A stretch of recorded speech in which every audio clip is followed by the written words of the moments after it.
Hello, ladies and gentlemen. Welcome to another Dota 2 unboxing. I know it is a bit late for the unboxing. It's already quite been past the period of time in which the boxes have been out. But I was in the mountains at the time at which these were released. Unfortunately, because there was a patch, or not a patch, but like there was a point in time where it released the notes on when it actually is going to happen. I was hoping it was going to happen on Tuesday when the chests came out, and unfortunately it happened on Friday, and I was not getting back until later Monday afternoon, which is when we're doing the video. So it's a couple days late. Well, obviously we'll have a lower view count than normal because usually the day one unboxing videos, when I release them within the minute that the box is released, you get some pretty decent viewership, but either way, I will still make a video of the unboxing. What we're going to do is, of course, as always, we are going to start off listing off with the first set of Immortals. It will be 6 total. So we'll open 12 in this first video, and then afterwards, we will open the rest in a separate video. Because the first video is going to have me describing all the nice, colorful effects. So first and foremost, we have the Gates of the Nothel, which goes with the Urn of the Nothelic Burden, I believe, with the Dazzle set. From what I was told, this changes the Shadow word, and I like it a lot. It gives it a nice little glow to his head. I haven't really seen one that changes his whole entire teeth base, because usually he's kind of happy-ish. This makes him look a little bit more diabolic, and that's a good thing at the same time. I kind of like the diabolic look. It's not the worst, but it's definitely a good scary one, and I like it a lot. So next we have the Rectifier for Timbersaw. It changes his chakram to basically what you see here. Also, if you have the Aghanim Scepter, the outline of the chakram itself will change the color to the other one. So if you have Aghanim Scepter, I believe the first one's blue and the second one's orange. It looks pretty nice. It goes really well with the tree chain offhand as well. It says it's an offhand, but I really want to think that the chakram is his main hand and the chain is his offhand. Next, we'll have the Grimstroke Fortune of the 5 Houses. Basically, it is a very nice prismatic wand, and it changes his Stroke of Fate, I believe, or whatever the heck his Q is actually called. Despite him being out for so long already, I still do not know the name of his ability. In fact, I guess I can just click on it, right? Yeah, it is Stroke of Fate. That's what I thought. So it changes his Stroke of Fate to be like all pustule and stuff. Some people were thinking that it looked like flowers. It is not flowers. Just want to point that out. They are not flowers. They're like pustules. So overall, I like it a lot. I don't think it goes that well with the new set, but you know, everyone's gonna use it anyway. Next, we have the Chalice of Zyaxa, or Zyxa, which is basically a big chalice with eyes and a freaking centipede crawling around. It changes his Nether Blast to be super crazy looking and super awesome. I like it a lot. I'm not really a fan of the centipede. It seems like it has an extremely set path. It doesn't like go round randomly. Yeah, it has a very set path. So this is a very unusual one. We don't really see a lot of big active moving items on a Warlock Immortal. But now we have the Umbral Glyph, which is the offhand that goes with his main hand, which is the Umbral Staff, which is like the 5-hand staff, or the 5-finger staff, not the 5-hand staff. This changes his Shadow word to be all crazy looking, really.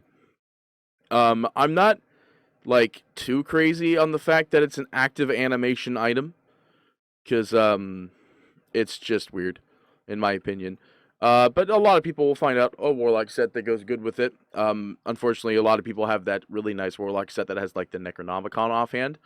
Most likely, we will not be seeing the Necronomicon anymore with this bad boy. Following that, the last of the normals is the Twilight Schism, or Schism. It's really Schism, actually. The Twilight Schism, it's a moon glaive effect, the bouncing glaives. And it's actually pretty nice. I like the normal version of it, but there is a gold.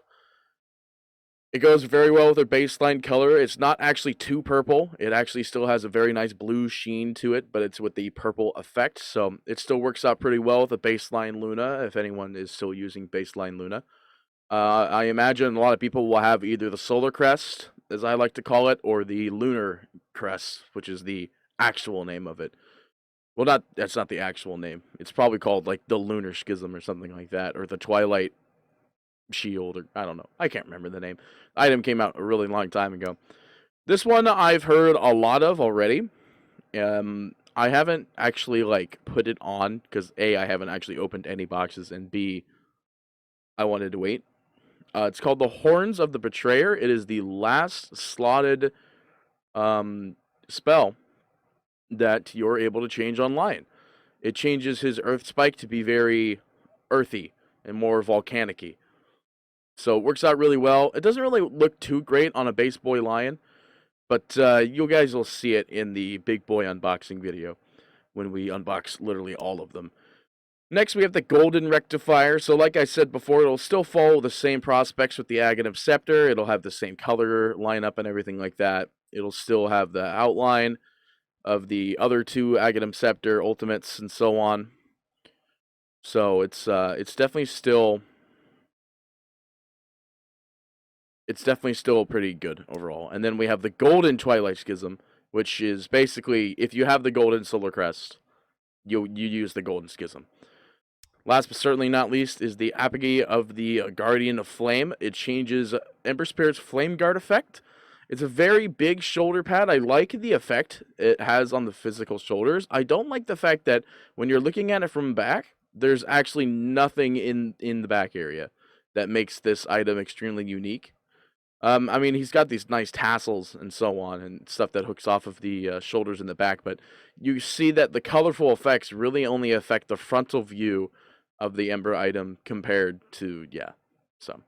But with that being said, of course, and then there's also the Overgrown Emblem, which last year was called the Crystal Ichelon, I believe. So, yeah, well, let's get this bad boy underway. Let's go ahead and open up our first set. So, as always, it's either when all the rares are gone or when, like, I think I said, well, it's, what, 1, 2, 3, 4, 5, 6 standard items. So, at least 3 standards are gone, which, blabbing my mouth off, the 3 standards are gone. So, now it's down to all the rares and 3 standards still.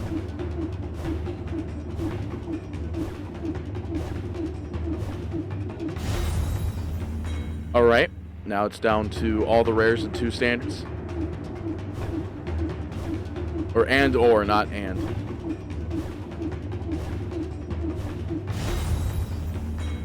Alright, now it's just down to rares and 1 standard.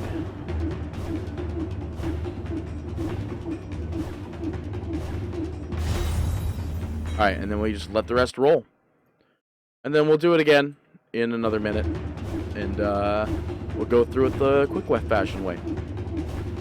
One year I will actually get that Crystal Ichelon, and it's going to be one weird year. But I think last year there were only like a total of like 4 in the game or something like that. So I wouldn't be too surprised. So first round goes through already, no lion head just yet. I'm not exactly concerned about not getting the lion head because as you saw maybe at the start of the video, I had like 109 boxes. So I can't really imagine not getting every rare at 109, but I can't say that there's a chance that I do or don't get it. I mean, the lion one I foresee me getting indefinitely, but like apparently I was told from where I was up in the mountains that like the drop chance seems very low on the ultra rare for some reason in comparison to the ultra rare that drops from the treasure number 1. The other thing is that a lot of people aren't happy about Mordecai, which, I mean, it's a Year Beast event. I think the reason why nobody is happy about it is because they were expecting it to come out with, like, the usual Year Beast stuff, so where you would get, like, items or something like that, instead of just hunting for treasure. So, yeah, a lot of people were not very happy about that. Last rare, or last standard item left, I'd like to get a rare within the video.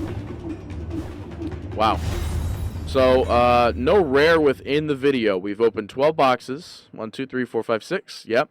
We opened 12 boxes, and we actually did not get the baseline rare chance. Usually I at least get one within the video, but it is a 1 to 6 odds now. So with that being said, ladies and gentlemen, sorry I wasn't here for the initial portion of the video. There was no internet up at the area of which I was staying at. But with that being said, thank you so much for watching. I hope you thoroughly enjoyed, and we'll be right back with the big boy unboxing video, where I just talk about stuff while opening 97 boxes.